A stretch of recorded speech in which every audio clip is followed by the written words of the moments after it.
Hey guys, hi everyone. Good evening, Adab, Namaskar, Sat Sri Akal, and I welcome you all to the RTP series for September 2026 CA Inter Taxation. जिसमें हम आज के video में we are gonna take care of the income tax portion followed by the GST portion in the next class. So let's get going without any further delay. अपने अस्त्र शस्त्र निकाल लीजिए, copy pens and calculators out. Every minute is so important for us. तो जो ये RTP के questions होते हैं they are one of the finest questions guys and they are one of the high order thinking skills questions. So for all those students जो RTP के question solve out कर पा रहे हैं एट विल बिना किसी की मदद लिए, तो समझिएगा गाइस कि आपकी तैयारी अच्छी है, क्योंकि ये जो आरटीपी के टाइप का अगर क्वेश्चन पेपर सेट हो गया तो समझ लीजिएगा 100 में से सिर्फ 5 बच्चे पास हो पाएंगे टैक्सेशन में. It is that high order thinking skills. So without wasting any further time let's get going guys with the first question of this RTP series, जिसमें मैं आप लोगों को करवाने वाला हूँ case based scenario. Mr Anirudh age 38 years. तो सबसे पहले समझ में आ गया he is a non senior citizen. बोला गया he is a resident individual employed as a senior project consultant in a technology firm Mesers MNE Enterprises in Bangalore. He is paying tax under the default tax regime. तो guys सबसे पहले हमें default tax regime मिल गई है, resident individual है and non senior citizen है. तो ये कुछ इंफॉर्मेशन होती हैं दोस्तों which are very integral to compute the correct answer. अच्छा, जब भी कोई केस बेस्ड सिनेरियो आए हम लोगों ने ये क्वेश्चन में देख लिया दोस्तों बेसिक इंफॉर्मेशन, और एक बार now let us have a look at what the questions are. अपन एक बार क्वेश्चंस देख लेते हैं. क्वेश्चंस के जैसे आपने को आइडिया होगा ना कि भैया this type of question has been asked from us, तो अपने लिए it will be convenient and easy to calculate what they are actually asking us from the MCQs. Compute the income और loss under the head house property. तो सबसे पहले दोस्तों income from house property पूछा हुआ है of mister Anirudh for the assessment year 2026-27. In case of a loss, determine the amount eligible for set off against other heads of income. आपसे ये भी पूछा गया है कि अदर हेड्स ऑफ इनकम से कितना सेट ऑफ होगा. अगर आप लोगों को याद हो दोस्तों, तो आप लोगों के losses of house property under the default tax regime सिर्फ within the same head allowed होते हैं, ना तो वो इंटर हेड अलाउड होंगे और ना ही वो कैरी फॉरवर्ड करने दिए जाएंगे. ये छोटी छोटी चीजें हैं जिनका ध्यान रखना होगा दोस्तों. मैं अभी सिर्फ आप लोगों को क्वेश्चंस पढ़ा रहा हूं सो दैट आप लोगों को आइडिया मिल जाए कि हमारे से क्वेश्चन में आगे क्या पूछा जाएगा. उसके बाद the authorised bank is required to collect TCS. तो दोस्तों आप लोगों से टैक्स कलेक्शन एट सोर्स का भी आ गया from Anirudh from his foreign remittances under the LRS of 40,000 to 10 lakh rupees या नील. ये आपके ऑप्शन है. एलआरएस से जुड़ा हुआ टीसीएस का प्रोविजन है. Compute the amount of capital gains arising from transfer of commercial plot in the hands of mister Aniruddh. Capital gains का भी पॉइंट आ गया है. Also determine tax there on ignoring surcharge and cess if any.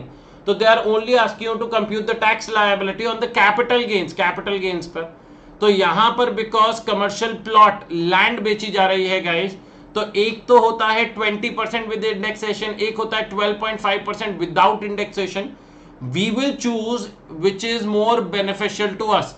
लेकिन इस चीज का ध्यान रखना होता है कि कैपिटल गेन्स चैप्टर में इंडेक्सेशन का बेनिफिट अब नहीं मिलता है where the property is transferred after 23 July 2024. उसके बाद आप लोगों से पूछा गया है compute the gross total income of mister Anirudh, GTI पूछा गया है. एंड फाइनली आप लोगों से जो फिफ्थ क्वेश्चन पूछा गया है compute the tax payable after considering TDS and TCS if any by Mr. Anirudh for the assessment year 2025-26. तो टैक्स पेबल निकालना है but net tax payable that is after deduction of TDS and TCS. तो ये हमारे से questions में पूछा गया है. Now let us head back to the case based scenario. Next point आता है, कहते हैं during the previous year 2025-26 he received a gross salary of 15,75,000. अब क्योंकि ग्रॉस सैलरी बोला है गाइस, क्या हमें यहां पर स्टैंडर्ड डिडक्शन देना पड़ेगा? हाँ जी. And because he is opting for the default tax regime, तो आपको standard deduction under section 16(1)(a) of 75,000 rupees मिलेगा. तो आपकी दोस्तों इनकम अंडर हेड सैलरी कितनी निकल कर आएगी? 15 लाख रुपए निकल कर आएगी. TDS deducted on salary for the previous year 2025-26 is 1,09,200. So this is what we will reduce at the time of computation of net tax payable. उसके अलावा दोस्तों he also provided technical consultancy services and charge fees of 48,000 from startup A and 52,000 from startup B whose turnover during the previous year 2024-25 exceeds 5 crore. पिछले साल का turnover 5 crore से ज्यादा का है. तो in case when the payment is being made by startup B, startup A आपका TDS नहीं काटेगा बिकॉज क्योंकि प्रोफेशनल सर्विसेज में TDS is to be deducted under section 194J at the rate 10% if the professional fees exceeds 50,000 रुपए. As in this case the professional fees from startup A is 48,000. तो इस पर कोई TDS नहीं है. लेकिन क्या 52,000 पर टीडीएस कट जाएगा? हाँ जी, टीडीएस कट जाएगा. और इन्होंने ये भी बता दिया कि स्टार्टअप कंपनी का turnover of the preceding year 5 crore से ज्यादा का था, मतलब 1 करोड़ से ज्यादा का होता है तभी 194J लगता है. तो दोस्तों अब 194J में TDS will be deducted at the rate 10% और वो आपका अमाउंट निकल कर आएगा 5,200. He opts for the presumptive taxation scheme under section 44 ADA. अब 44 ADA क्या बोलता है कि आपकी जितनी भी प्रोफेशनल फीस होगी उसका हम 50% आपकी इनकम मान लेंगे and we will deem as if the remaining 50% are your expenses. तो आपकी जो भी प्रोफेशनल फीस है, जो इस सिनेरियो में अभी दो नजर आ रही हैं, एक 48,000 और दूसरा 52,000. तो प्रोफेशनल फीस आपकी निकल कर आती है 1 लाख, उसका 50% आपकी 50,000 रुपए की बिजनेस इनकम निकल कर आ गई. ये आपकी बिजनेस इनकम है गाइस, बिजनेस इनकम. ये ध्यान रखने की जरूरत है because they will ask you to compute GTI निकालने बोलेंगे. तो it is important for you guys to understand कि जीटीआई निकालते वक्त आपको पांचों हेड्स की इनकम कंप्यूट करनी होती है. ओके, जिसमें से 2 हेड्स की सैलरी और पीजीबीपी अभी तक हमारा हो चुका है. Next, in November 2025 he made the following outward remittances under the LRS liberalized remittance scheme through an authorized dealer. On 10th November 2025, 8,50,000 to a university in Germany for his son's education funded from personal savings. अब आप लोगों को पता है दोस्तों, अगर LRS के through outside India पैसा रेमिट किया जाता है तो 10 लाख रुपए तक TCS कलेक्ट नहीं होता. However, ये 10 लाख की लिमिट कोई इंडिविजुअल लिमिट नहीं है, 10 लाख की एग्रीगेट लिमिट है through out the previous year. तो 8,50,000 रुपए जो 10th नवंबर को पेमेंट हुई, फिर 25th नवंबर को पेमेंट हुई. तो फर्स्ट इन जो पहले ट्रांजैक्शंस होंगे उनका मतलब ऐसे ट्रीटमेंट करा जाएगा. तो 8,50,000 पर क्या टीसीएस कलेक्ट होगा? The answer to which is no. Why? क्यों टीसीएस कलेक्ट नहीं होगा? क्योंकि अभी तक 10 लाख की लिमिट एग्जॉस्ट नहीं हुई है. However, जब नेक्स्ट पेमेंट करी गई 3.5 लाख रुपए की to his brother in Australia for personal maintenance, मतलब other than education and health care से जुड़ा हुआ नहीं है, पर्सनल मेंटेनेंस के लिए 3.5 लाख रुपए दिए गए हैं. तो बिकॉज ऑफ दिस 3.5 लाख रुपए, ध्यान से देखिएगा, अगर 8,50 और 3.5 लाख रुपए जोड़ दे तो आपका 12 लाख रुपए आता है. 12 लाख में से 10 लाख रुपए की आपको छूट मिलेगी, बचा आपका 2 लाख रुपए. And because it is for reasons other than education and health, तो यहां पर TCS will be collected at the rate 20%. तो 2 लाख का 20% निकल कर आएगा 40,000 रुपए का. तो आपका एक क्वेश्चन का आंसर तो हमारा निकल कर आ गया है दोस्तों, दैट इज 40,000 रुपीज. हमारे से क्वेश्चन में पूछा गया है कि TCS कितना कलेक्ट होगा. हाँ, इस चीज का ध्यान रखना, ये TCS भी आप अपनी फाइनल टैक्स लायबिलिटी में से माइनस करेंगे. अभी तक 3 चीजें आ गई हैं जो आप फाइनल टैक्स लायबिलिटी में से माइनस करेंगे. पहला, जो टीडीएस डिडक्ट हुआ अंडर द हेड सैलरी.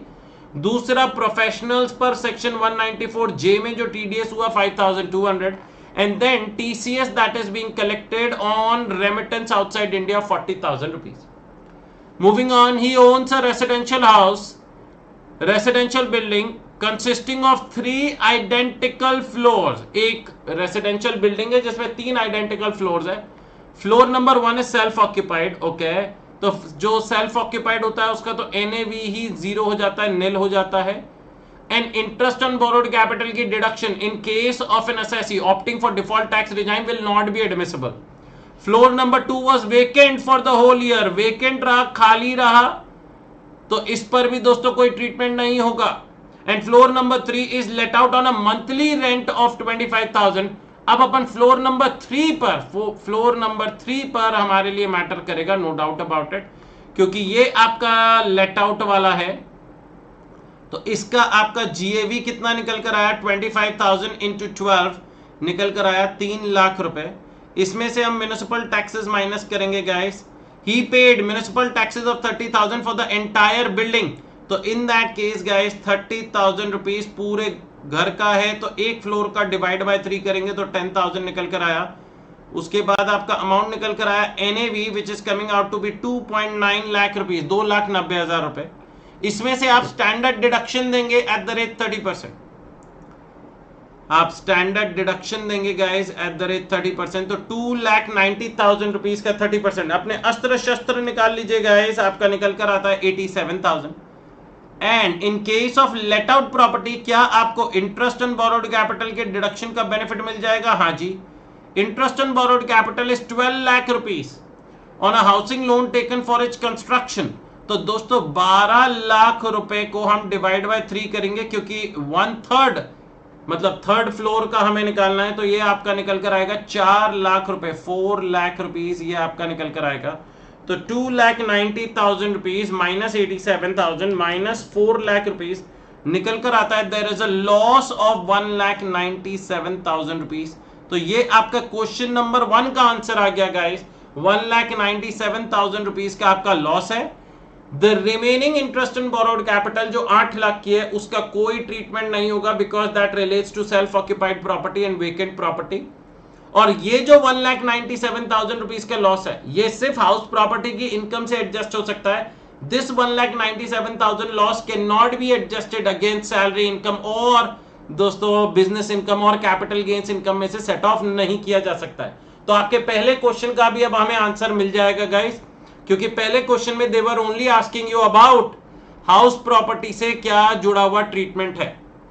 उसके बाद on 15th March 2026 he sold a commercial plot for 65,000 rupees which he acquired on 31st January 2025 for 40 lakh rupees। okay?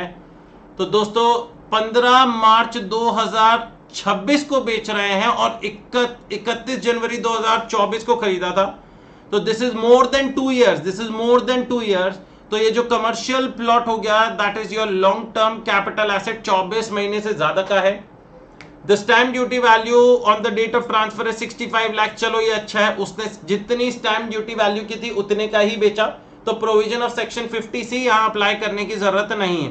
तो for the purpose of computing GTI या capital gains निकालते वक्त दोस्तों capital gains chapter में ध्यान रखिएगा आप indexation नहीं कर सकते। It is only at the time of computation of tax liability that you will be allowed to index. तो आपका सेल वैल्यू है 65 लाख का, इसमें से आप अपना कॉस्ट ऑफ एक्विजिशन माइनस करेंगे और 40 लाख रुपीज, तो आपका निकल कर आया 25 लाख रुपीज। ये आपके लॉन्ग टर्म कैपिटल गेन्स निकल कर आए। बट जो हमारे को नीचे एमसीक्यू दिया हुआ है उसमें they are not only asking you to compute the long term capital gains, they are also asking you to compute the tax liability ignoring surcharge and health and education cess। तो इस long term capital gains पर एक option तो क्या है अपना जो लगेगा tax at the rate without indexation कितना है 12.5%। तो 25 लाख रुपए का अगर 12.5% निकाला तो कितना निकल कर आया दोस्तों 3,12,500 रुपए, 3,12,500 रुपीज निकल कर आता है।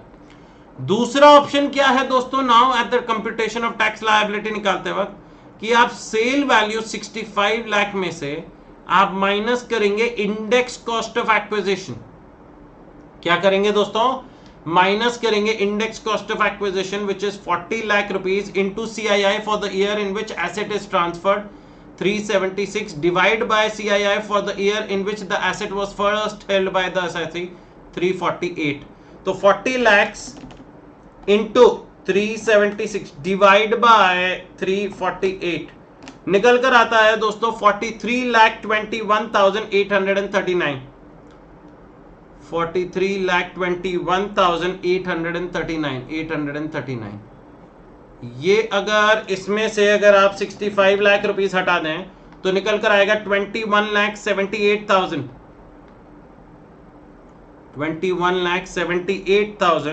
161 और इस पर जो टैक्स लगेगा that will B divide eight the rate 20%।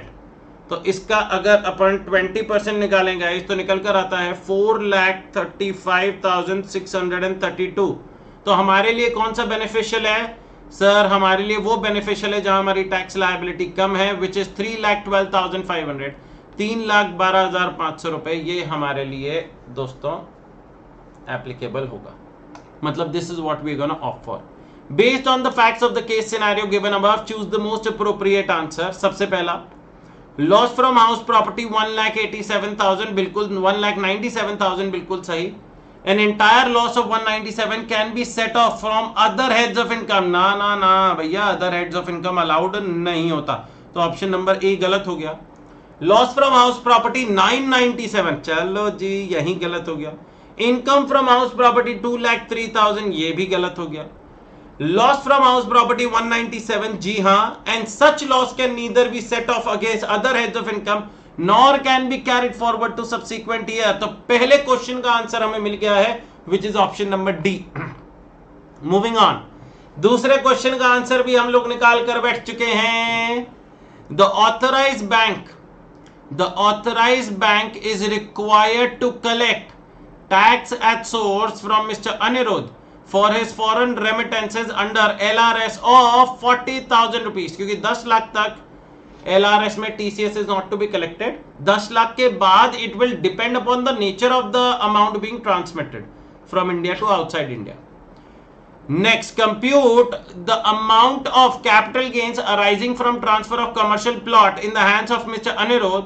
Also determine the tax। तो long term capital gains निकले थे 25 लाख और टैक्स निकला था 3,12,500। A is the correct option। हमारे को सारे आंसर्स मिल रहे हैं गाइस। अलग level of confidence shoot up करता है when you get to the correct answer. Next, अब आपसे पूछा गया GTI निकालिए, compute his gross total income. तो आ जाओ भैया, सबसे पहले सैलरी चैप्टर में अपन इनकम देखें तो 15 लाख की इनकम है। अपने अस्त्र शस्त्र उठा लीजिए guys, copy pen and calculators. 15 lakh की आपकी इनकम आई दोस्तों सैलरी चैप्टर से। हाउस प्रॉपर्टी का लॉस एडजस्ट नहीं किया जा सकता because he is opting for the default tax regime. उसके बाद PGBP की इनकम, बिजनेस इनकम 50,000 रुपए वो जोड़ ली। उसके बाद कैपिटल गेन्स इनकम जो GTI में जोड़नी होती है दैट इज विदाउट इंडेक्सेशन वाली 25 लाख रुपए वो जोड़ दी। And there is no income from other sources guys. तो आपकी जो GTI निकल कर आती है that is 40,50,000 rupees. Well done, क्या बात है भैया, शानदार। अब GTI में से क्या कोई डिडक्शंस मिलेगा? नहीं, क्योंकि वैसे भी दोस्तों under the default tax resign apart from 3 sections 80 CCD 2, 80 CCH 2 and 80 JJAA आपको कोई भी डिडक्शंस नहीं मिलते फ्रॉम 80C से 80U तक लेकर। सिर्फ 3 सेक्शंस में मिलते हैं, इस चीज का ध्यान रखिएगा। और वो इस क्वेश्चन में कहीं पर भी जिसके बारे में चर्चा नहीं हुई है तो कोई डिडक्शंस नहीं है। तो जो हमारी GTI है वही हमारी TI टोटल इनकम भी बन गई, टोटल इनकम भी बन गई। अब अगर अपन ध्यान दें इस टोटल इनकम में एक इनकम तो ऐसी है जो स्पेशल रेट वाली थी, जो लॉन्ग टर्म कैपिटल गेन्स थे, और लॉन्ग टर्म कैपिटल गेन्स पर अपन लोग ऑलरेडी टैक्स निकाल कर आ चुके हैं। तो long term capital gains under section 112 पर जो अपन लोगों ने टैक्स निकाला वो निकाला 3,12,500। अब अगर लॉन्ग टर्म कैपिटल गेन्स के अलावा बाकी इनकम देखें तो एक सैलरी इनकम थी 15 लाख की और 50,000 की इनकम थी आपकी बिजनेस इनकम की। तो आपकी अदर इनकम जो है वो 15,50,000 रुपए है और उस पर हमें क्या लगाना है दोस्तों? Slab rate according to the default tax regime. Other income है 15.5 लाख की और इस पर दोस्तों according to the slab rate 12 lakh रुपए तक तो 60,000 का टैक्स होता है और बचे हुए 3,50,000 रुपए पर 15% वो निकल कर आया 52,500 प्लस 60,000 निकल कर आया 1,12,500, 1,12,500। ये मैंने स्लैब रेट लगाई है गाइस, स्लैब रेट लगाएं और इन दोनों को जोड़ दें तो हमारा टैक्स निकल कर आता है 4,25,000 रुपए, 4,25,000 रुपीज। ये आंसर नहीं है, इसको देखकर खुश मत हो जाना और बी ऑप्शन टिक कर दिया तो गलत हो जाएगा। इसके बाद हम ऐड करेंगे guys health and education cess HEC, TDS TCS जो डिडक्ट और कलेक्ट हुआ है that will be reduced after implementation of health and education cess. 4% plus equals to कर दें तो 4% आपका निकल कर आया था 17,000 रुपए, प्लस इक्वल्स टू करने के बाद आया 4,42,000। आपका ऑप्शन अभी भी ए नहीं है। अब इसमें से हम अपना सारा TDS और TCS माइनस करेंगे, TDS TCS माइनस करेंगे गाइस। आ जाओ भाई, TDS और TCS इकट्ठा कर लो, कितना है? हाँ जी, TDS पहला वाला आया 1,09,200 रुपए का, दूसरा 5,200 का 194J में, फिर TCS आया 40,000 रुपए। तो अभी तक जो टोटल आ रहा है वो निकल कर आ रहा है 1,54,400। क्या इसके अलावा भी कोई है? यहां पर बच्चे जनरली भूल जाते हैं दोस्तों और गड़बड़ कर जाते हैं गाइस। यहां पर आपने अपनी कमर्शियल प्लॉट ऑफ लैंड बेची है जिसको आपने 50 लाख से ज्यादा का बेचा है, तो सेक्शन 194IA में TDS डिडक्ट हुआ होगा, TDS डिडक्ट हुआ होगा under section 194IA at the rate 1% of the sale value और the stamp duty value whichever is higher. Chance की बात है, यहां पर दोनों सेम है तो 1% ऑफ 65 lakhs लेंगे which will come out to be 65,000। तो आपका 65,000 रुपीज का भी TDS कटा होगा, वो हम लोगों ने जोड़ लिया। तो total amount of TDS and TCS being deducted is 2,19,400। कितना है? 2,19,400 का है। ये अगर आप माइनस करेंगे 442 में से तो आपका निकल कर आएगा 2,22,600 and that is the correct answer guys, option number D. तो आपकी जो कैलकुलेशन ऑफ टैक्स लायबिलिटी करी गाइस, इसमें आपका ऑप्शन नंबर बी भी नजर आया, ऑप्शन नंबर ए भी नजर आया, लेकिन ये दोनों सही नहीं थे। हमारा जो करेक्ट आंसर है that is option number D. मजेदार पॉइंट था कि नहीं गाइस? मजा आया? I hope everybody enjoyed the case-based scenario, guys. And now we head on to the subjective questions. Question number 6 आपके सामने है, ये मिस्टर विक्रम वाला। तैयार है guys? Question number 6 is right in front of your screen. बहुत ही अच्छा ये क्वेश्चन है guys, and मजेदार आने वाला है। मजेदार ये वाला क्वेश्चन आने वाला है। Question number 6, mister Vikram a foreign citizen, Mr. Vikram, a foreign citizen and a person of Indian origin, resides in country Z. He operates an international management consultancy firm. During the previous year 2025-26, he traveled to India for an official cum personal visit. एक official कम personal visit थी जिसके लिए वो India travel करे, ठीक है जी। His consecutive period of stay in India during the current and preceding financial years is given below. और ये आपको 5 सालों की इंफॉर्मेशन दी गई है, 2025 से लेकर 2021-22 पिछले 5 सालों की, starting with period of stay in India being 132, 110, 95, 85 and 85। अब इधर ध्यान से देखिएगा दोस्तों, क्वेश्चन में क्या दिया गया है कि मिस्टर विक्रम एक फॉरेन सिटीजन है and a person of Indian origin, जो कि कहां रहते हैं? कंट्री जी, मतलब this is a foreign country.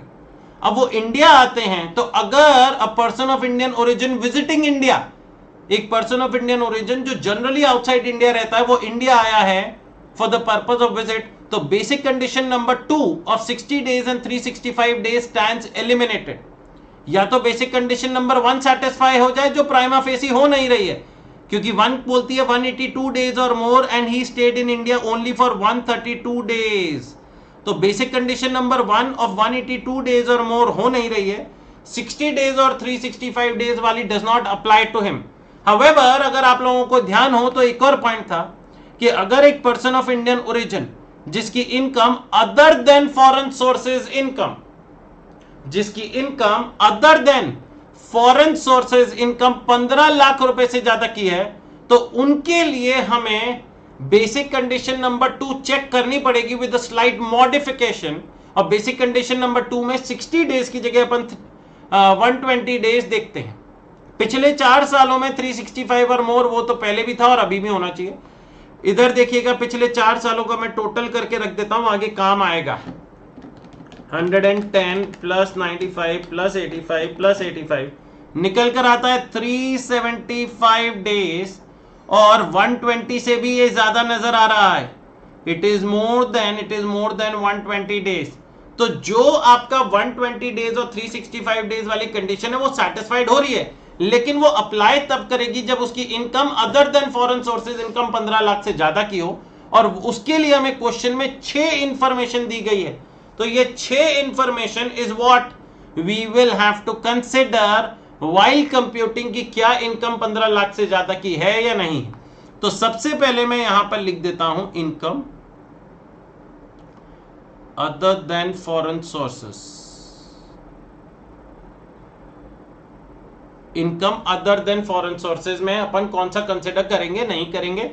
तो ग्लोबल इनकम छोड़ दो। याद होगा अगर आप लोगों को जब मैंने टेबल पढ़ाई है तो पहला रिसीव्ड इन इंडिया कंसिडर करेंगे, अर्नड इन इंडिया कंसिडर करेंगे, received and earned outside India from a business और प्रोफेशन कंट्रोल्ड फ्रॉम इंडिया या जिसका profession setup in India, head office in India, उसे कंसिडर करेंगे। लेकिन any other global income, any other foreign income जिसका India से ना तो कोई सोर्स है, ना रिसीव है, ना कोई हेड ऑफिस है, सिर्फ उसे कंसिडर नहीं करना होगा।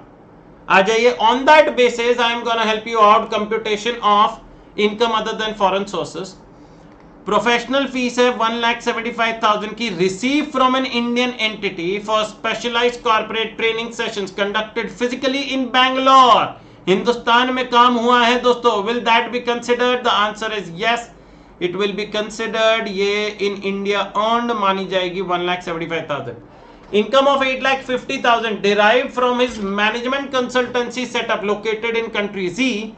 This specific profession was originally set up and registered in India, मतलब कंट्रोल इंडिया से दिखा रहा है, तो इसे भी कंसिडर करना पड़ेगा। 8,50,000 रुपए, 8,50,000 rupees. Gross annual rent received amounting to 3,50,000 from residential house property owned by him in New Delhi, ये भी कंसिडर करेंगे, बट क्योंकि रेंट है तो स्टैंडर्ड डिडक्शन दिया जाएगा। म्युनिसिपल टैक्सेस के बारे में भी इंफॉर्मेशन है, देखते हैं क्या बोलता है।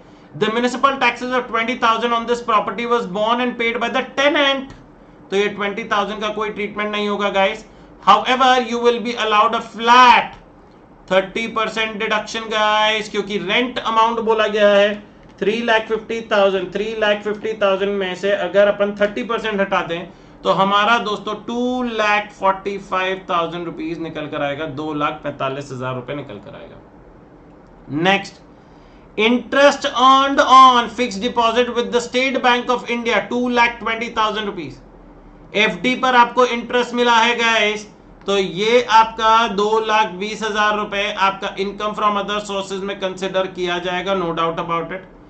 इनकम, अच्छा ध्यान से देखिएगा, वो कोई सीनियर सिटीजन नहीं है, कहीं पर भी सीनियर सिटीजन नहीं बोला है। आप 80 टीटीबी की डिडक्शन देने की कोशिश मत करना, जब तक क्वेश्चन में कहीं पर भी उसके एज के बारे में नहीं बोला गया है। 80 टीटीबी में डिडक्शन सिर्फ रेसिडेंट सीनियर सिटीजन को मिलती है।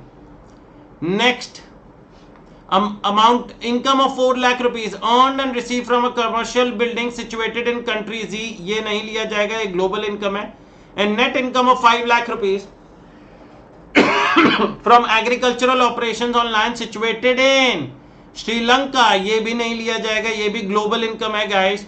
तो अब आपकी income other than foreign sources निकल कर आती है 1,75,000 प्लस 8,50,000 प्लस 2,45,000 प्लस 2,20,000, 14,90,000 रुपीज, 14,90,000 रुपए है। It has not exceeded 15 lakh रुपए, ये 15 लाख रुपीज को एक्सीड नहीं कर रहा है। And because this is not exceeding 15 lakh rupees, the condition of 120 days and 365 days हमें चेक करने की जरूरत ही नहीं है, ये अप्लाई ही नहीं कर रही। वैसे ये सेटिस्फाइड हो रही है, लेकिन हमें नहीं चेक करने की जरूरत है। ये तब चेक करते हैं जब income other than foreign sources 15 lakh से ज्यादा की होनी चाहिए। एग्जैक्टली 15 लाख भी होता तो मैं इग्नोर कर देता ये वाला point. It has to be more than 15 lakhs, तभी 120 डेज एंड 365 डेज वाली कंडीशन अप्लाई करती है। अब एज इन दिस सिनेरियो, ना 182, ना 120, 365, ना 60 डेज एंड 365 डेज वाली कोई सी कंडीशन नहीं पूर्ण हो रही है guys, and therefore he will be a non resident. Mister Vikram भाई, आपका फाइनल आंसर जो निकल कर आता है कि आप कौन है, एक नॉन रेसिडेंट है। और नॉन रेसिडेंट के लिए इंडिया में कौन कौन सी इनकम टैक्सेबल होती हैं? Only which is received and earned in India. Received plus earned in India. तो अब दोस्तों, according to his residential status हमें उसकी टैक्सेबल इनकम निकालनी पड़ेगी, क्योंकि ये हमारे से क्वेश्चन में बोला गया है कि कौन कौन सी इनकम है जो इंडिया में टैक्सेबल होगी। तो पहला 1,75,000 जिसमें वो फिजिकली बैंगलोर में था और उसने ट्रेनिंग दी थी, this is earned in India, no doubt about it. Next 8,50,000 रुपए derived from his management consultancy setup located in country G, ये नहीं लिया जाएगा because this is received and earned outside India from a business, a profession controlled from India और a profession setup in India, ये नहीं लेंगे। ये ROR और RNOR के लिए टैक्सेबल होता है। फिर न्यू दिल्ली वाली इनकम, ये वाला आपको लेना पड़ेगा क्योंकि ये अर्न्ड इन इंडिया है, no doubt about it. 2,20,000 FD वाला ये लेना पड़ेगा, ये अर्न्ड इन इंडिया है। और बाकी दो इनकम लेने का तो सवाल ही नहीं उठता, क्योंकि वो तो हमने तब भी नहीं ली थी जब हम income other than foreign sources निकाल रहे थे। वो इंडिया में ना तो रिसीव्ड इन इंडिया ना अर्न्ड इन इंडिया है। टोटल अगर अपन करें गाइस तो आपका निकल कर आता है 6,40,000 रुपीज, 6,40,000 रुपए निकल कर आता है। 6,40,000 rupees is the correct answer guys. तो हम लोगों ने रेसिडेंशियल स्टेटस निकाला। Mister Vikram ships out of the default tax regime under the income tax act 1961, ठीक है जी, ओल्ड टैक्स रिजाइम ऑप्ट कर रहे हैं। Determining of residential status which is non-resident, and they also ask you to compute his GTI based on his additional residential status. तो in that case दोस्तों GTI उसकी निकल कर आ रही है 6.4 लाख रुपीज। अब ये क्वेश्चन में दोस्तों सीनियर सिटीजन बोला भी होता तो मैं डिडक्शन प्रोवाइड नहीं करता। क्यों? क्योंकि उन्होंने सिर्फ आपसे GTI तक निकालने बोला था, GTI तक निकालने बोला था दोस्तों, तो मैं GTI निकालते वक्त डिडक्शन अलाउ नहीं करूंगा। हाँ, income other than foreign sources income निकालते वक्त डिडक्शन मैं फिर भी ले लेता, लेकिन GTI निकालते वक्त नहीं लेता, क्योंकि GTI is the income before deductions. Everyone clear about it guys? अच्छा क्वेश्चन था, अ वेरी गुड क्वेश्चन गाइस, मजा आया। एंड आई होप इस वाले पॉइंट में अब आप लोगों को कोई भी दिक्कत नहीं है। बड़े गाइस, आगे बढ़े। Question number 7, it also seems to be a very good question guys. Mr Rudra and his wife Mrs Shivani are resident in India for the previous year 2025-26. Mr. Rudra has explicitly chosen to file his tax return under the default tax regime. तो रुद्र भाई क्या opt कर रहे हैं? 115 BAC opt कर रहे हैं। Mrs Shivani has chosen to opt out of the default tax regime, filing under the optional regular tax regime. मतलब Mrs Shivani is opting for the old tax regime, ठीक है जी। They furnish the following information for the previous year 2025-26 unless otherwise stated. तो उन्होंने आपको information दी है, and depending upon the information, what have they asked you to compute? Compute the total income. There are 5 information. Compute the total income of Mr. Rudra and Mrs. Shivani for the assessment year 2026-27 under their chosen tax regimes. Briefly explain the reason for the treatment of each item. हर एक item के treatment का आपको briefly explanation भी देने को बोला। Fair enough guys, आ जाओ। Mister Rudra is a working partner of Messrs. Dayal and Company, a partnership firm, and he received salary of 8,20,000 rupees from such firm. The salary is as per the limits under section 40B के limit के अंदर है। तो दोस्तों जो salary मिलती है एक पार्टनरशिप फर्म से पार्टनर को, that is not taxable under the head salaries, that is taxable under the head PGBP. तो मैं यहां पर रुद्र लिख देता हूं और यहां पर शिवानी। रुद्र की इनकम है दोस्तों 8,20,000 की, पहला वाला पॉइंट आया 8,20,000 रुपीज, और शिवानी में पहला वाला पॉइंट बिल्कुल भी नहीं है। The details of other income loss of mister Rudra are as follows. The details of other income बोला गया है, कहते हैं ब्रॉट फॉरवर्ड लॉस 1,96,000 का from house at Delhi let out for the previous year 2024-25 for this year, इस साल he opts out of the default tax regime, मतलब 1,96,000 rupees का जो लॉस था क्या वो कैरी फॉरवर्ड हो गया है? हाँ जी, कैरी फॉरवर्ड हो गया है। Current year loss of house property of such house is 1,20,000, ये करंट ईयर का लॉस है। तो 1,96,000 पिछले साल का लॉस था, एंड गाइस ये 1,26,000 रुपीज आपका करंट ईयर का लॉस हाउस प्रॉपर्टी से बताया गया है।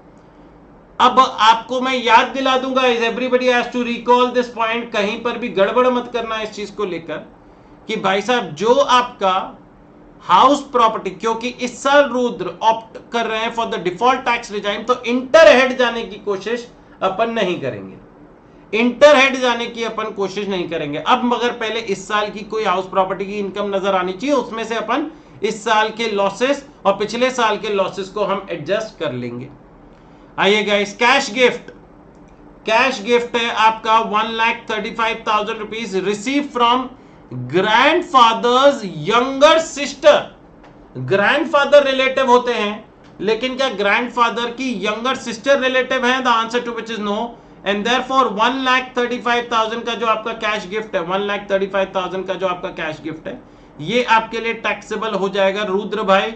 तो 1,35,000 रुपए ये तो आपके लिए टैक्सेबल हो जाएगा, लेकिन हाँ ये ध्यान रखना ये आपका इनकम फ्रॉम अदर सोर्सेज में जाएगा।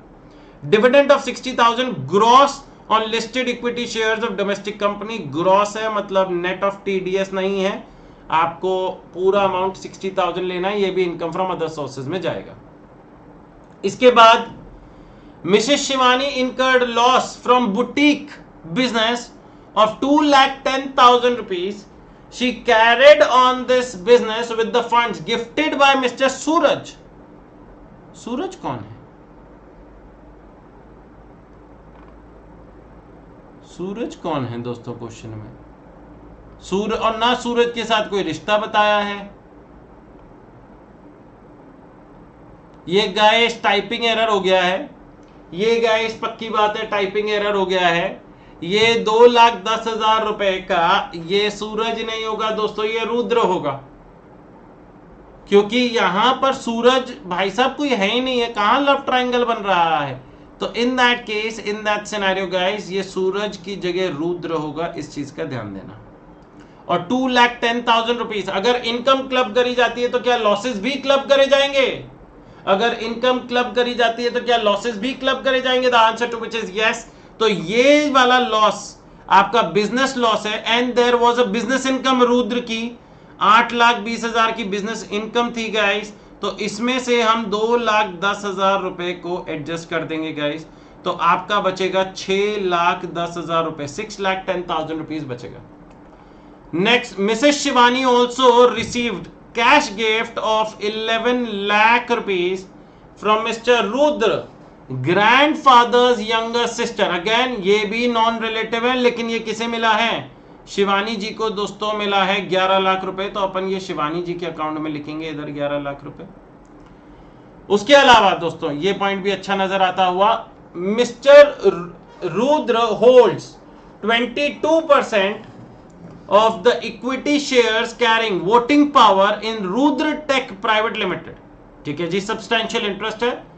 Mrs. Shivani also holds 25% of the equity share in the same company। लो, दोनों का सब्सटैंशियल इंटरेस्ट है। Mrs. Shivani is employed as an interior layout planner at Rudra Tech Private Limited at a monthly salary of 50,000 per month, 50,000. She does not possess the required qualification। Oh my God। अब ये point अच्छा है दोस्तों, 50,000 rupees per month की जो salary मिल रही है which will be 6 lakh rupees, इसमें से स्टैंडर्ड डिडक्शन माइनस किया जाएगा, but this will be added in the income of mister Rudra और Mrs Shivani, the one which has higher income before including such salary. ये सैलरी जोड़ने से पहले जिसकी इनकम ज्यादा है उसके में जोड़ दिया जाएगा, इस चीज का ध्यान रखना, और जिसके में जोड़ रहे हो उसके हिसाब से आप स्टैंडर्ड डिडक्शन देना। अगर रुद्र की इनकम में जोड़ोगे तो 75,000 की स्टैंडर्ड डिडक्शन दी जाएगी, और शिवानी की इनकम में जोड़ोगे तो 50,000 रुपए की स्टैंडर्ड डिडक्शन दी जाएगी, क्योंकि दोनों अलग अलग टैक्स रिजाइम ऑप्ट कर रहे हैं। तो एक बार मैं बाकी इनकम और निकाल लेता हूं दोस्तों, बाकी इनकम और निकाल लेता हूं। अच्छा, ये टोटल 7 पॉइंट्स है, 5 क्यों लिखा है, 7 पॉइंट। आ जाओ गाइस, ऑन 15/5/2025 ध्यान से देखिएगा, Mr Rudra gifted equity shares of 80 lakh rupees to his brother's wife. Okay, इधर ध्यान से देखिएगा दोस्तों, मेरे को ये जो पॉइंट नजर आ रहा है क्रॉस ट्रांसफर का नजर आ रहा है। रुद्र ने क्या किया दोस्तों, अपने ब्रदर की वाइफ को ट्रांसफर किया, ब्रदर को ट्रांसफर नहीं किया, ब्रदर की वाइफ को ट्रांसफर किया, मिसेस के। Okay, subsequently on 20/5/2025 Mr. Rudra's brother gifted a commercial building located in Mumbai valued at 60 lakh rupees to Mr. Rudra wife Mrs. Shivani। तो इधर ध्यान से देखिएगा, यहां पर मैं ब्रदर लिख रहा हूं, अब यहां पर मिसेस के आई, इसकी ब्रदर की वाइफ, और इधर रुद्र की वाइफ मिसेस शिवानी आई। अब हुआ यूं, रुद्र ने अपनी वाइफ को ट्रांसफर नहीं किया, ब्रदर ने अपनी वाइफ को ट्रांसफर नहीं किया, क्योंकि उन पर तो स्ट्रेट फॉरवर्ड क्लबिंग के प्रोविजंस हैं। तो रुद्र ने मिसेस के को 80 लाख रुपए के, 80 लाख रुपीस के दोस्तों शेयर्स दिए हैं, और इसके बदले में ध्यान से देखिएगा, ब्रदर ने मिसेस शिवानी को दोस्तों 60 लाख रुपीस की, ध्यान से देखिएगा, 60 लाख रुपीस की प्रॉपर्टी दी है, कमर्शियल बिल्डिंग दी है दोस्तों, प्रॉपर्टी। अब क्लबिंग के प्रोविजंस कहां तक एप्लीकेबल होते हैं, to the extent of lower of the values. ध्यान रखिएगा, if there is a cross transfer, तो क्लबिंग के provisions will not be applicable to the higher value, it will be applicable to the extent of lower value.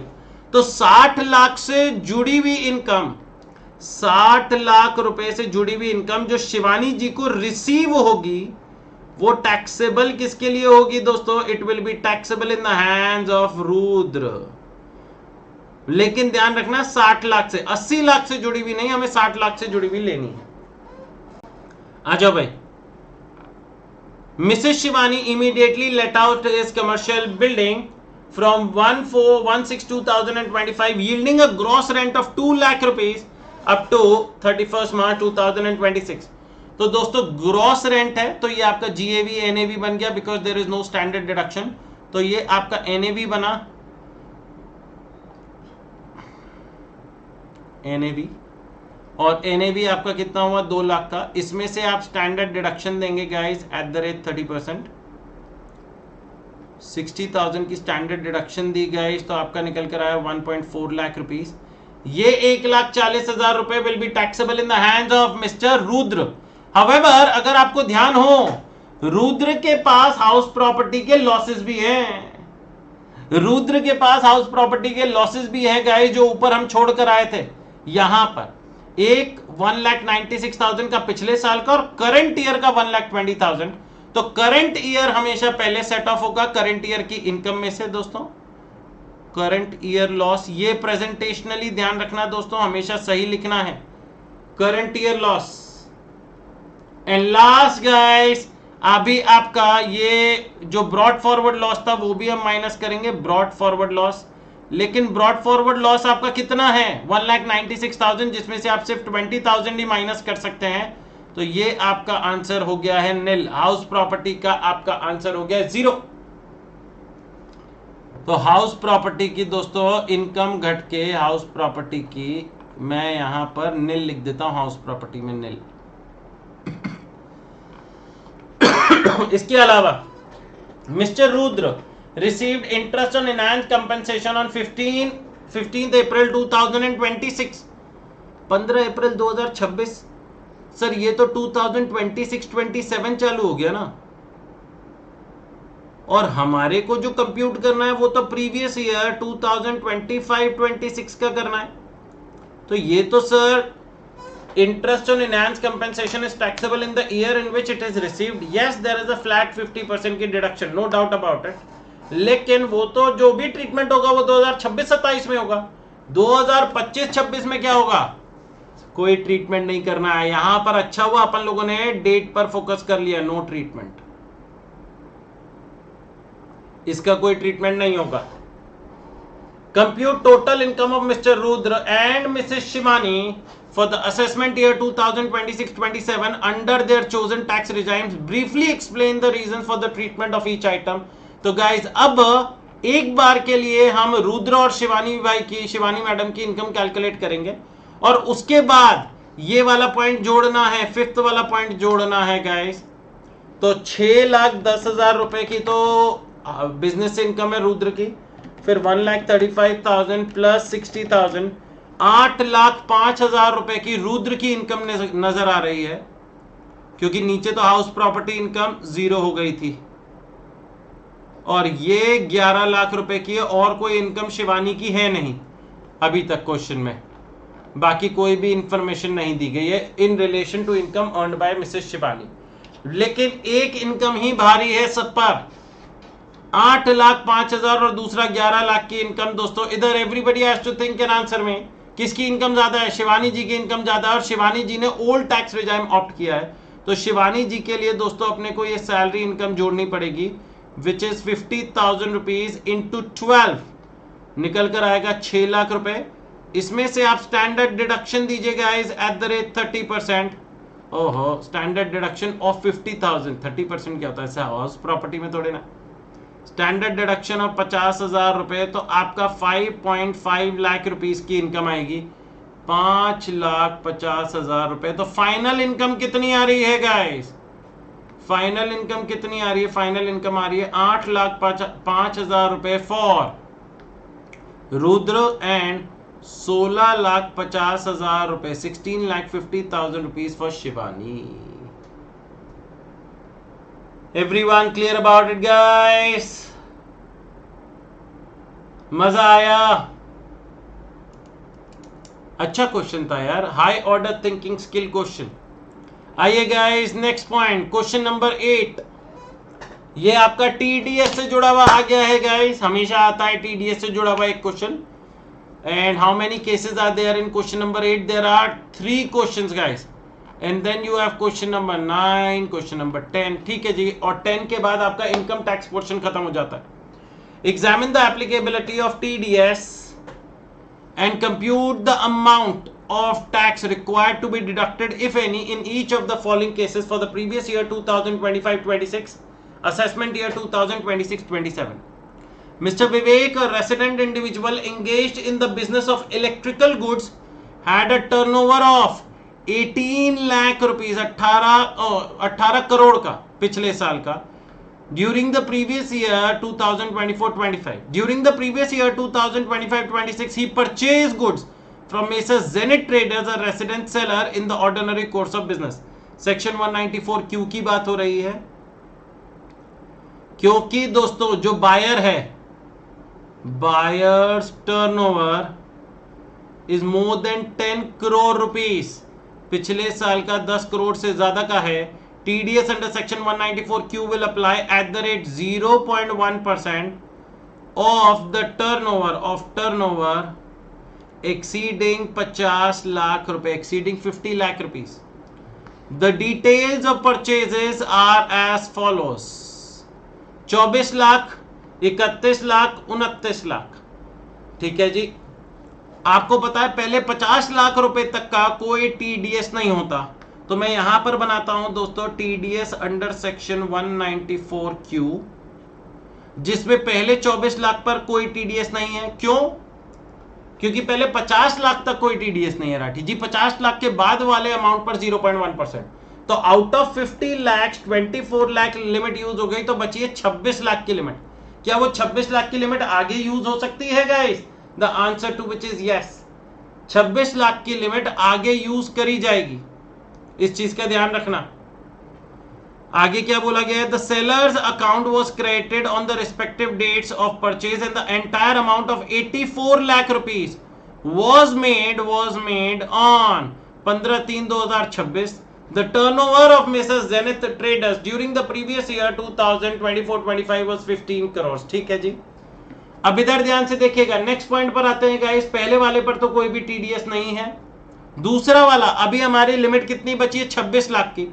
तो 31 लाख में से हमने 26 lakh minus किया, बचा 5 लाख रुपए, और 5 लाख का आपका निकल कर आएगा 0.1%, 500 रुपए, 500 रुपीज, 500 रुपए। उसके बाद दोस्तों नेक्स्ट पॉइंट आया आपका 18/11 को। अब क्योंकि 50 लाख की लिमिट एग्जॉस्ट हो गई है, डायरेक्टली दोस्तों 0.1% निकाला जाएगा, तो 29 लाख का 0.1% निकल कर आएगा 2900। तो the total amount of TDS that will be deducted in this scenario will be 3400, 3400 रुपए का TDS कटेगा। और जो आप वैसे चेकआउट भी कर सकते हैं गाइस, क्योंकि टोटल 84 लाख का था, 84 लाख में से 50 लाख की छूट मिली, बचा 34 लाख, और 34 लाख का 0.1% निकल कर आता है 3400 रुपए। Everyone clear about it guys? Easy point, मजेदार पॉइंट। आइए guys, question number 2। ABC Technologies Limited paid 42,000 rupees as sitting fees to one of its directors. अब दोस्तों जब डायरेक्टर्स को पेमेंट करी जाती है sitting fees, and I am assuming these are independent directors, तो in that case it will fall in the category of section 194J। लेकिन sir 194J में आपने बताया था टीडीएस डिडक्ट होता है @ 10% इफ द अमाउंट एक्सीड्स 50,000 रुपए। बिल्कुल सही बताया था मैंने। However the limit of 50,000 rupees is not applicable in case of sitting fees paid to directors. Director को अगर 100 रुपए भी पे किया जाएगा तो उस पर टीडीएस डिडक्ट होता है गाइस। तो यहां पर under section 194J TDS will be deducted @ 10% guys. आपका 10% डिडक्ट होगा and the amount that will come out to be will be 4,200 rupees, 4,200 rupees निकल कर आएगा।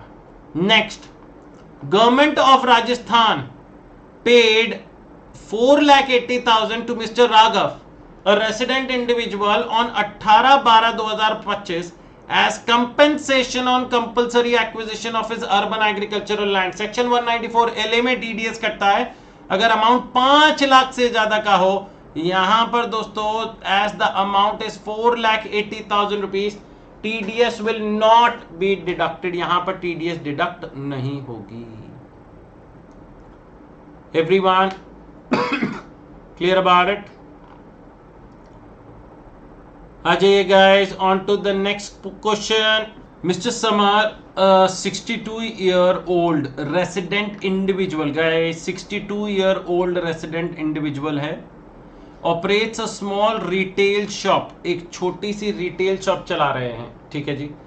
For the previous year 2025-26 mister Samar furnished the following information. Okay, mister Samar chose to file his tax return under the default tax regime under section 115 BAC, मतलब वो default tax regime opt कर रहे हैं। For the previous year 2025-26 his computed total income is 3,80,000 which is below the basic exemption limit, तो अभी तक उन्हें return भरने की जरूरत नहीं है। During this year, his electricity consumption expenditure is 95,000 across his properties. अगर इलेक्ट्रिसिटी कंजम्पशन 1 लाख से ज्यादा का होता है तो आपको रिटर्न फाइलिंग करनी पड़ती है, इवन दो अगर आपकी इनकम बेसिक एग्जेम्पशन लिमिट से कम ही क्यों ना हो। लेकिन यहां पर जो इनकम है दैट इज 95,000 गाइस, 95,000 है अक्रॉस ऑल हिज प्रॉपर्टीज, तो 1 लाख भी क्रॉस नहीं हो रहा है, तो अभी तक उन्हें टीडीएस, अभी तक उन्हें रिटर्न भरने की जरूरत नहीं है।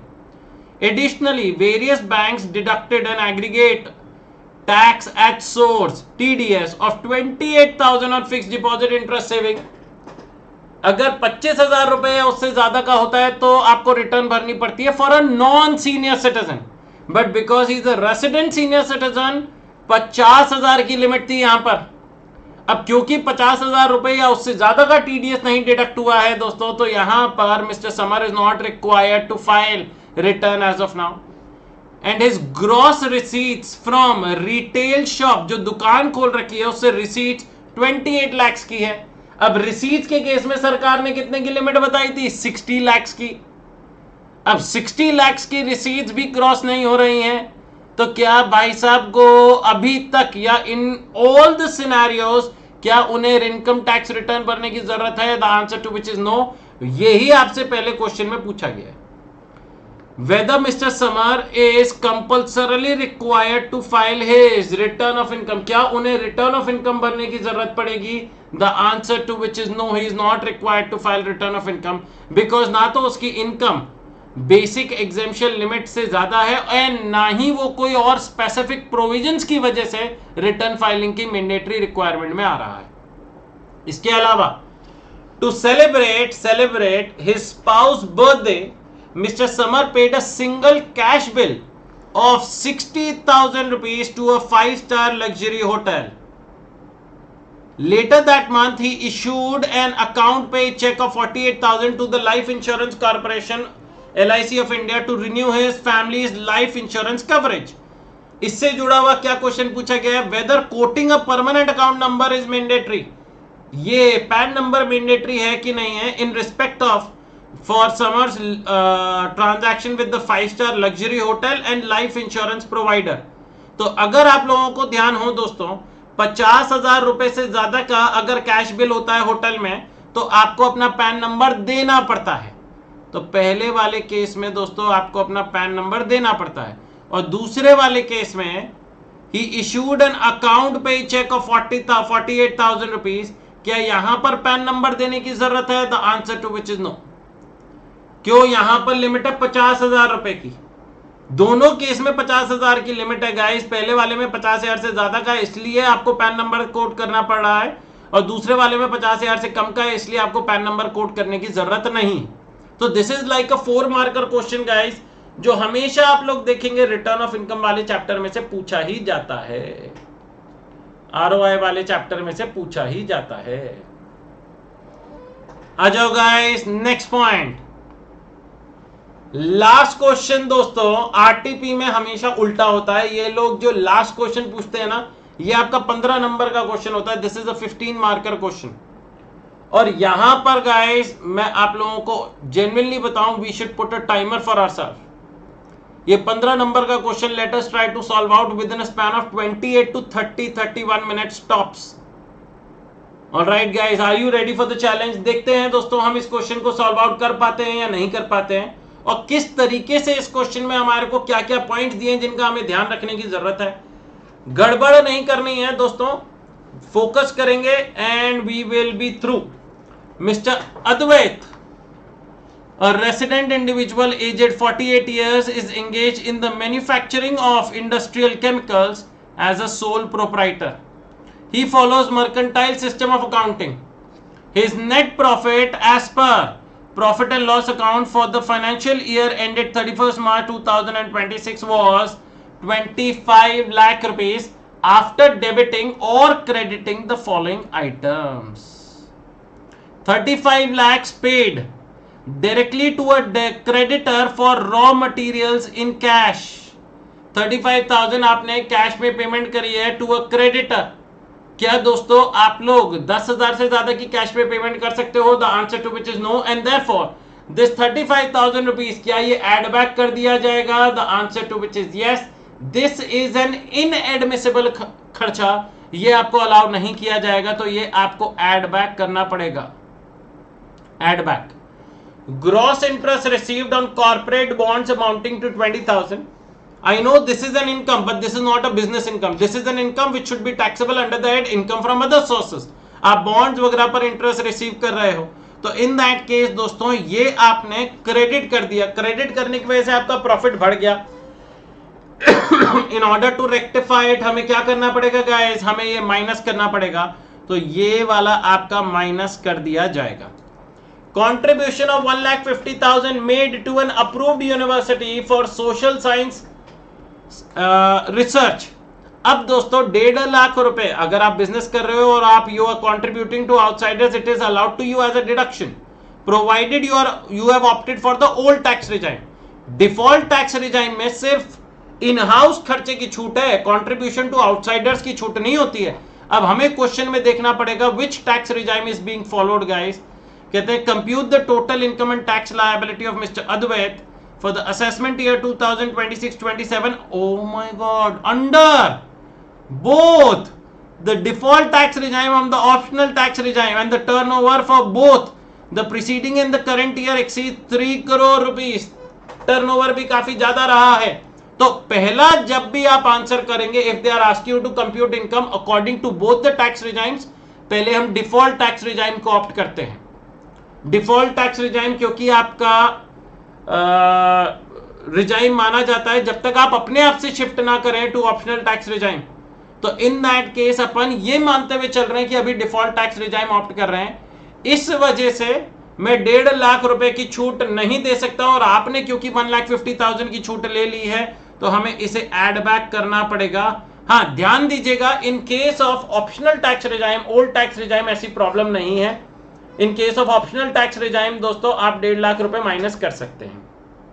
Next, commission charges of 2 lakh paid to local sales agent via account pay check without deducting tax at source।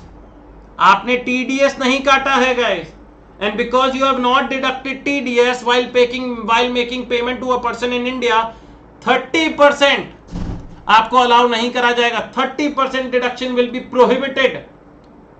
तो आपको दोस्तों यहां पर एड बैक तो करना पड़ेगा, बट एड बैक आप पूरा अमाउंट नहीं करेंगे, 60,000 करेंगे, और जब भी जिस भी साल आपने आगे टीडीएस काटा उस साल हम 60,000 की भी छूट दे देंगे। Next, normal depreciation of 5 lakh rupees including depreciation on total cost of new plant and machinery purchase and put to use on 12/7/2025 as per income tax rules 1962। तो नॉर्मल डेप्रिसिएशन 5 लाख का अभी तक मैं मान रहा हूं, क्योंकि मेरे को एसेट की वैल्यू की इंफॉर्मेशन नहीं है, तो मैं मान रहा हूं कि अभी तक ये जो डेप्रिसिएशन अमाउंट यहां पर क्वेश्चन में बोला गया है ये सही है। हाँ, अगर आगे इंफॉर्मेशन मिलेगी which will be let's say contradicting to this point, तो फिर अपन कैलकुलेशन कर निकालेंगे। Okay, subsidy of 20% on new plant and machinery received from the state government on 15/7/2025 amounting to 4 lakh रुपए। अब गाइज ये बड़ा इंटरेस्टिंग पॉइंट है, इधर ध्यान से देखिएगा। कहते हैं वही न्यू प्लांट एंड मशीनरी से जुड़ी हुई आपको सब्सिडी मिली, और सब्सिडी 20% मिली which is amounting to 4 lakh rupees. Now क्या आप वैल्यू ऑफ मशीनरी बता सकते हैं? अगर आपकी सब्सिडी 20% है और अमाउंटिंग टू 4 लाख रुपीज है, तो what is the value of new machinery? Value of new machinery guys निकल कर आता है 4 लाख रुपए इंटू 100 डिवाइड बाय 20। तो आपका निकल कर आएगा दोस्तों 4 लाख रुपए का 4 लाख रुपए इंटू 100 डिवाइड बाय 20 निकल कर आएगा दोस्तों 20 लाख रुपए, 20 lakh rupees. Okay guys, now आपको जो ध्यान देने वाली बात है, अच्छा नॉर्मली अगर आप ऐसे कैलकुलेट करेंगे कि भैया 20 लाख रुपीस पर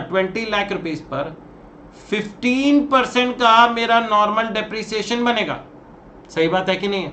और नॉर्मल डेप्रिसिएशन 20 लाख का 15% निकल कर आता है 3 लाख रुपए, जो आपका इसमें इंक्लूडेड होगा, 5 लाख रुपए में इंक्लूडेड होगा। यही बहुत लॉजिकल पार्ट बनती है। हाँ जी, लेकिन गाइस यहां पर गड़बड़ ये हुई कि ये जो आपने डेप्रिसिएशन निकाला 3 लाख रुपए तो गलत निकाल दिया ना। क्यों राठी जी?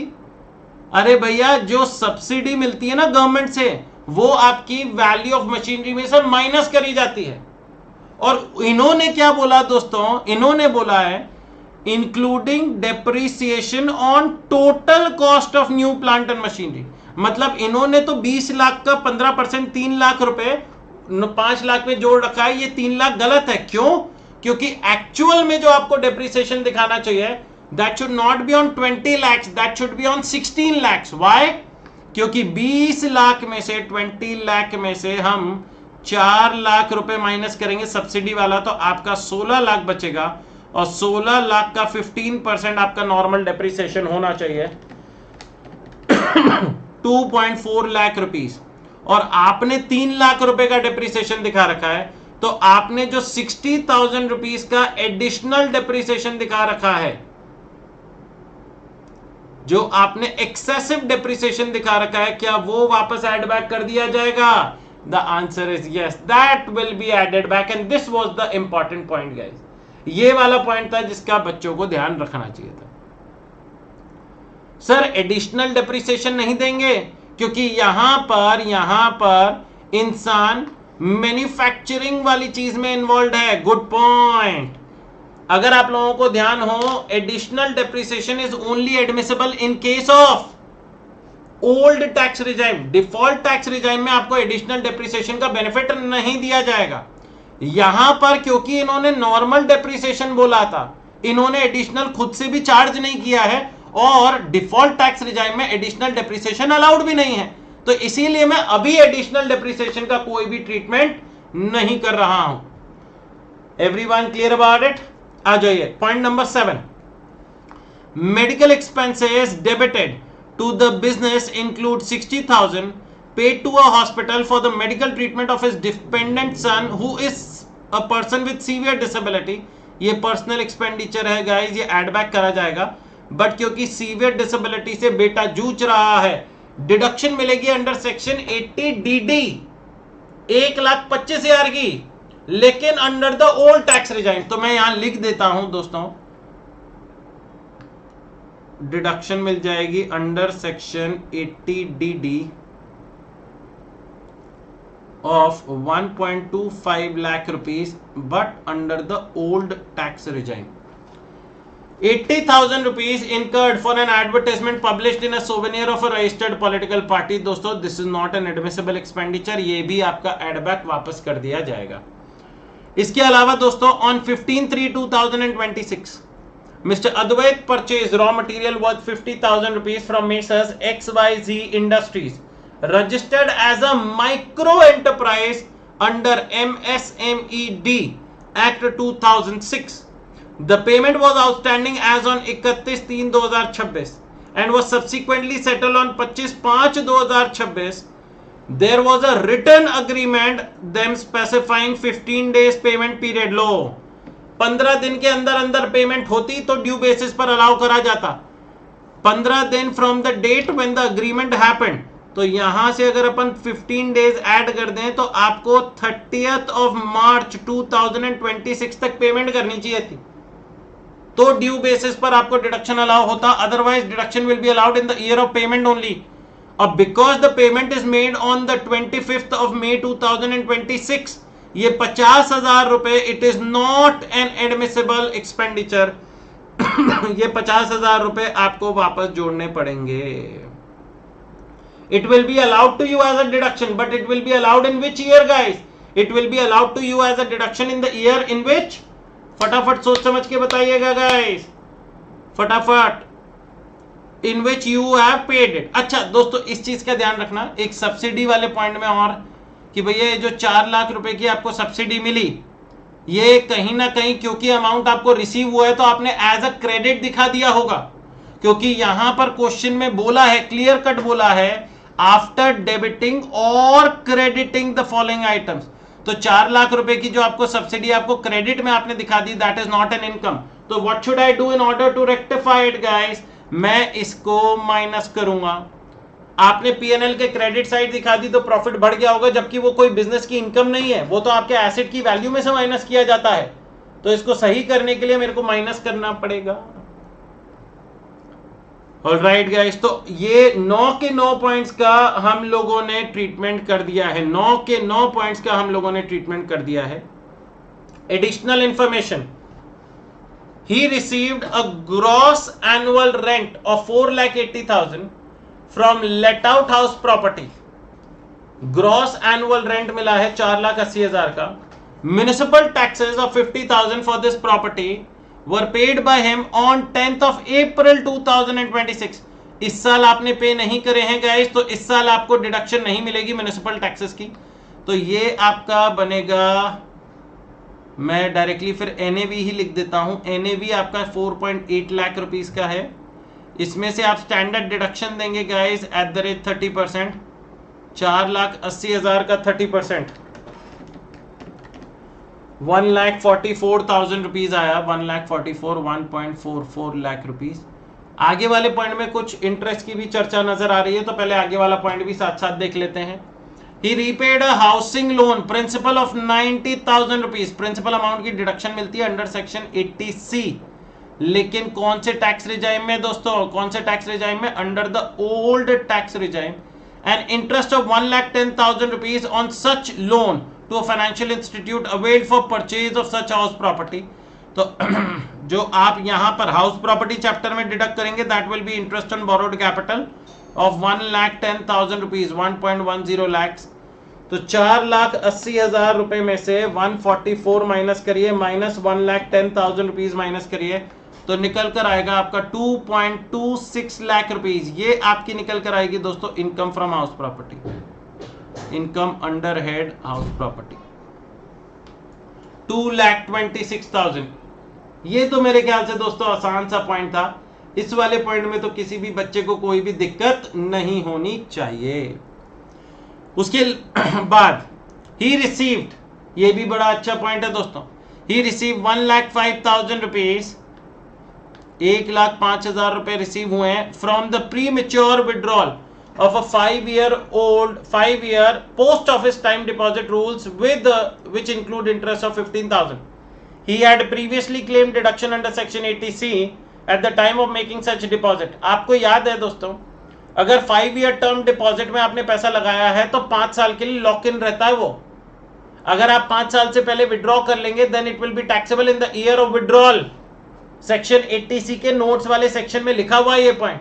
तो ये वाला आपको, ये वाला the amount of interest has not been included in the total income of any previous years. तो टोटल आपका 1,05,000 रुपए पूरा का पूरा ये आपका इनकम फ्रॉम अदर सोर्सेज में रिफ्लेक्ट करेगा।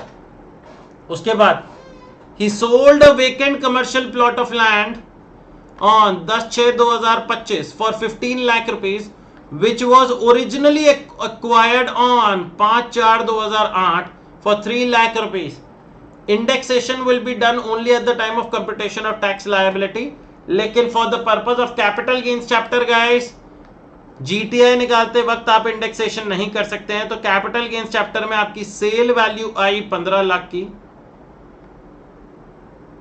लेस कॉस्ट ऑफ एक्विजिशन आया आपका 3 लाख का, तो ये आपका 12 लाख रुपए के आपके लॉन्ग टर्म कैपिटल गेन्स निकल कर आए LTCG।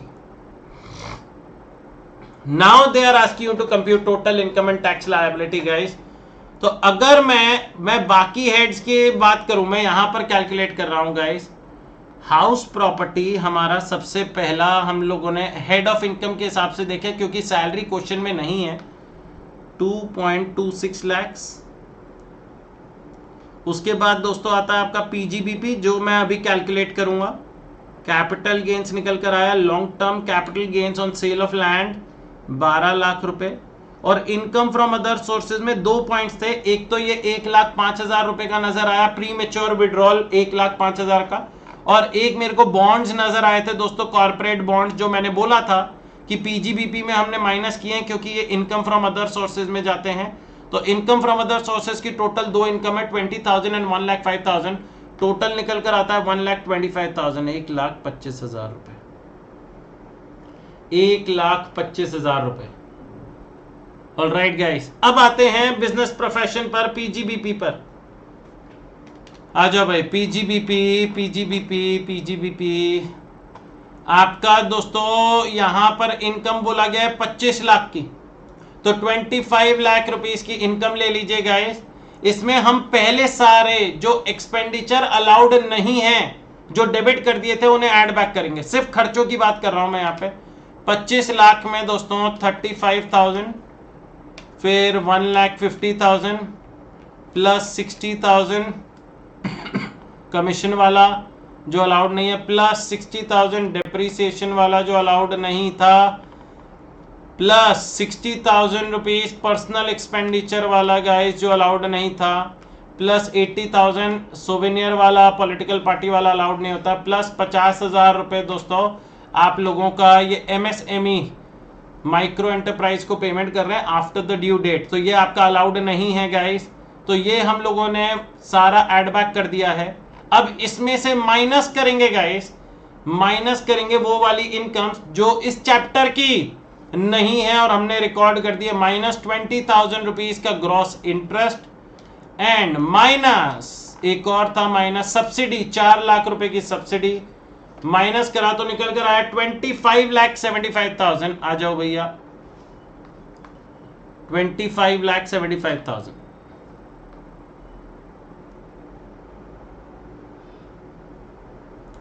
अब आपकी जाकर दोस्तों निकल कर आई है जीटीआई। जीटीआई गाइस कर दो इसमें सारी चीजें, 2,26,000 जोड़ दो, 12 लाख रुपए जोड़ दो और 1,25,000 रुपए जोड़ दो तो निकल कर आता है 41,26,000। 41,26,000। जीटीआई में से कोई डिडक्शंस तो मिलेंगे नहीं क्योंकि डिफॉल्ट टैक्स रिजाइम में 80 JJAA 80 CCD2 और 80 CCH2 में ही मिलती है, जो इस सेक्शन में इस क्वेश्चन में नहीं है। तो यही आपकी टी है, टोटल इनकम बन जाएगी, टोटल इनकम। अब दोस्तों हमें इस पर टैक्स लायबिलिटी निकालनी है, लेकिन एक स्पेशल इनकम भी है। देखो स्लैब रेट वाली अगर अपन इनकम की बात करें तो 2,26,000 जो मैं ऑरेंज से मार्क कर रहा हूं, 25, 75 एंड 125 ये जोड़ दो गाइस, ये जोड़ते हैं तो निकल कर आता है 29,26,000। 29,26,000। इस पर अगर आप लोग दोस्तों टैक्स लायबिलिटी निकालेंगे, इस पर अगर आप लोग टैक्स लायबिलिटी निकालेंगे तो 24 लाख रुपए तक तो 3 लाख का टैक्स होता है और उसके ऊपर 30%, तो आपका टोटल टैक्स निकल कर आता है 4,57,800। 4,57,800। अब कैपिटल गेन्स वाली करनी पड़ेगी गाइस, कैपिटल गेन्स वाली करनी पड़ेगी। अब कैपिटल गेन्स में एक तो ये है जो हम लोगों ने 12 लाख निकाला, इसका 12.5%,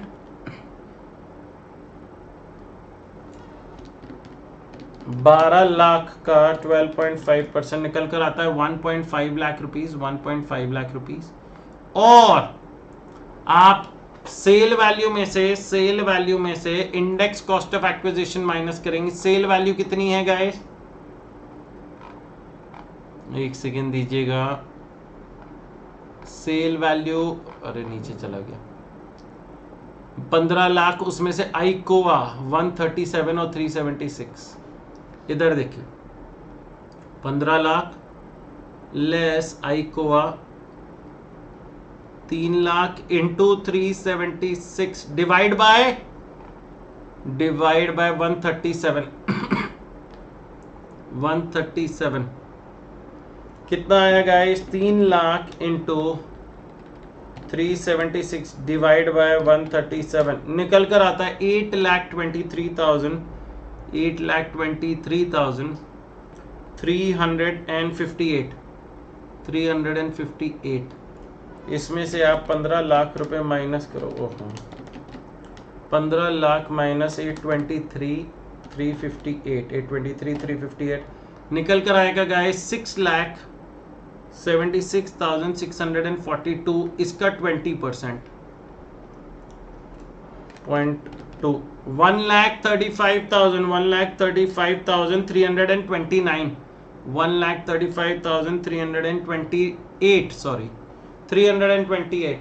कौन सा ऑप्ट करना चाहेंगे, 1,50,000 रुपए वाला, 1,50,000 रुपए वाला या 1,38,328? सर ऑफ कोर्स जो लोअर होगा वो हम ऑप्ट करेंगे, तो 1,38,328 tax on long term capital gains निकल कर आएगा 1,35,328 प्लस 457,800 प्लस 135,328 निकल कर आता है 5,93,128। 5,93,128 इसमें ऐड कर दीजिए guys health and education cess @4% और आपका डिफॉल्ट टैक्स रिजाइम के हिसाब से आंसर खत्म होता है 23,725। 23,725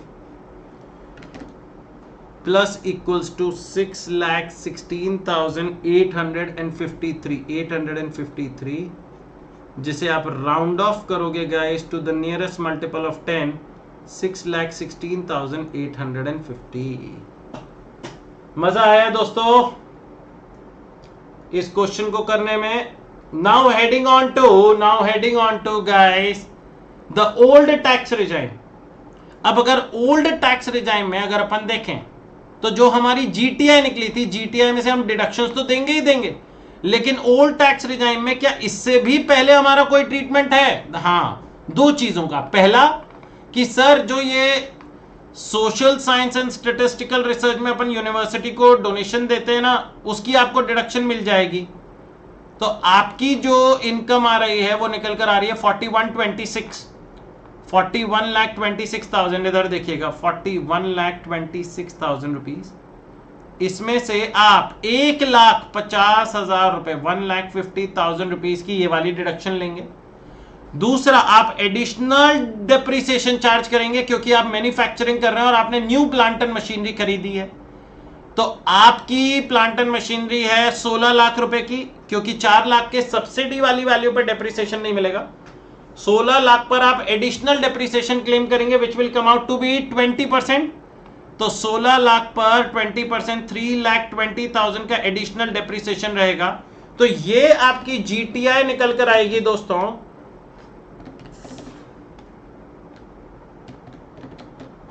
36,56,000।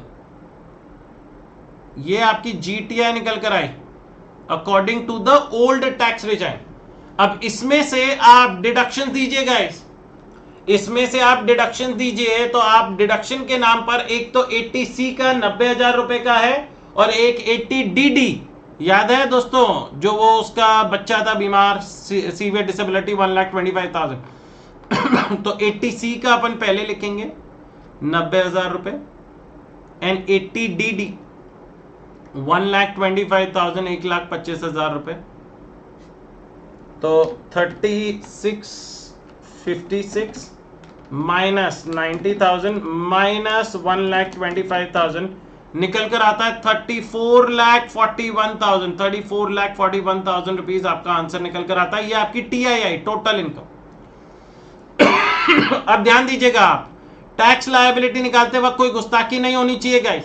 इसमें से आपको पता है out of 34,41,000 there are long term capital gains. Long term capital gains है ऑफ 12 लाख रुपए, और इन 12 लाख पर अपन ऑलरेडी टैक्स निकाल कर बैठे हैं। वो मेहनत अपन पहले कर चुके हैं 1,35,328। This will not change guys, इस चीज का ध्यान रखिएगा। तो आउट ऑफ 34,41,000 में से पहला हिस्सा जो आपका है ये वाला, ये तो अपन लोगों ने ऑलरेडी ट्रीट कर लिया है, जिसमें हमारी टैक्स लायबिलिटी कितनी आई थी 1,35,328। अब जो बची हुई अदर इनकम है, अदर इनकम कैसे निकालेंगे? 34,41,000 rupees minus 12 lakh rupees minus 12 lakh, minus करो 12 लाख रुपए, तो आपका निकल कर आएगा 22,41,000। 22,41,000। इस पर स्लैब रेट लगानी है गाइस, इस पर स्लैब रेट लगानी है, जिसमें पहले 2.5 लाख रुपए माफ, 2.5 से 5 लाख 5%, 5 से 10 लाख 20% और 10 लाख के ऊपर 30%। तो अगर 10 लाख हटा दे रिमेनिंग अमाउंट पे 30% प्लस 1,12,500 निकल कर आएगा 4,84,800। 4,84,800 प्लस 135,328 निकल कर आएगा 6,20,128। और यहां पर हम उसमें ऐड करेंगे हेल्थ एंड एजुकेशन सेस @4%। इसका 4% निकाला तो 24,805। 24,805 प्लस इक्वल्स टू किया गाइस तो निकल कर आया 6,44,933, जिसे आपने राउंड ऑफ किया to the nearest multiple of 10, 6,44,930। अब मेरे को एडवाइस करिए guys, what are you gonna advice, फटाफट एडवाइस करिए उसको कि भैया कौन सा ऑप्शन फॉलो करना चाहिए। कहां गया, यहां आपका निकल कर आ रहा है 6,16,850 और ऊपर निकल कर आ रहा है 6,44,930। तो आपका कौन सा है sir? Default tax regime is better, क्योंकि उसमें हमारी टैक्स लायबिलिटी कम निकल कर आ रही है। 6,16,850 is what we should be opting. मजा आया guys? I hope you guys enjoyed every moment of today's session. अगर दोस्तों ऐसे ही पढ़ता रहना है और इस तरीके से सॉल्व आउट करना है, आपके राठी सर लेकर आए हैं दोस्तों starting with price of 99 rupees, जहां पर आप 99 रुपीज में DTIDT फास्ट ट्रैक बैच ले सकते हैं। No condition apply guys for January 2027 तक।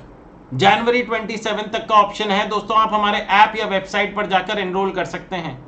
ये मौका फिर नहीं मिलेगा, मैं आप लोगों को पहले ही बता दूं।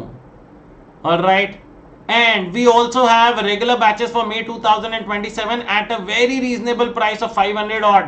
500 रुपए में आपका बैच मिल रहा है guys, but this is a limited time offer. Please make sure to enrol it ASAP।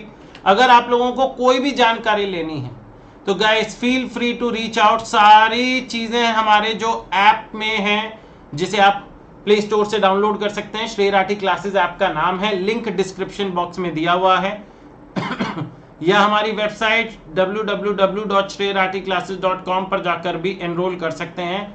Classes आप फोन या लैपटॉप जहां पर भी देखना चाहें आप देख सकते हैं। और इस नंबर पे रीच आउट करिए गाइस अगर आपको कोई भी चीज मेरे से पूछनी हो, and I will be happy to help you out in every possible way I can. And trust me, हर तरीके से मैं आप लोगों की मदद करूंगा in order to understand the subject in the most amazing manner. Alright guys, so wishing you guys all the best. Bye bye, alvida and take care, and see you in tomorrow's session with GST portion. Bye bye.